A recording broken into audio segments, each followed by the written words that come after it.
Not necessarily. I still think that certainly Eddie Howe, if somehow there's some kind of solution to this, and I have a lot of thoughts about it, there's some kind of solution to this, I think Eddie Howe can welcome Alexander Isak back into the squad. It won't feel, the relationship will never be the same though, between Isak, the management, the dressing room, and certainly that fan base. But there is a way that maybe he can find his way back into, at the very least, Eddie Howe's good graces. And then maybe he just lights up the Premier League and the Champions League in a way that somehow all this is forgotten. But let me also say, and listen, I make no apology about the fact that I'm biased towards Newcastle.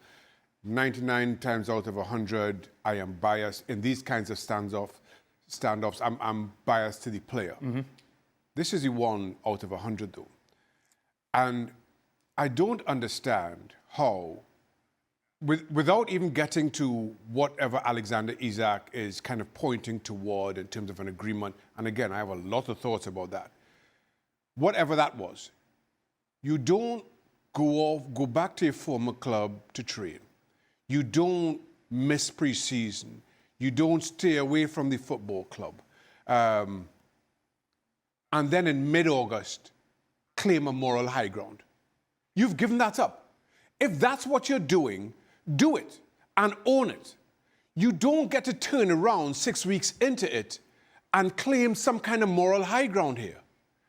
So I do not understand Alexander Isak's position, that ridiculous statement on social media, wherever he puts it out. I do not understand who's advising him, because I can't think of any way that he could have gotten this more wrong. It's an absolute farce. And credit to Eddie Howe and the club for at least trying to find some kind of a solution to this. Because the truth is, and as Frank alluded to, he's got 3 years left on his contract.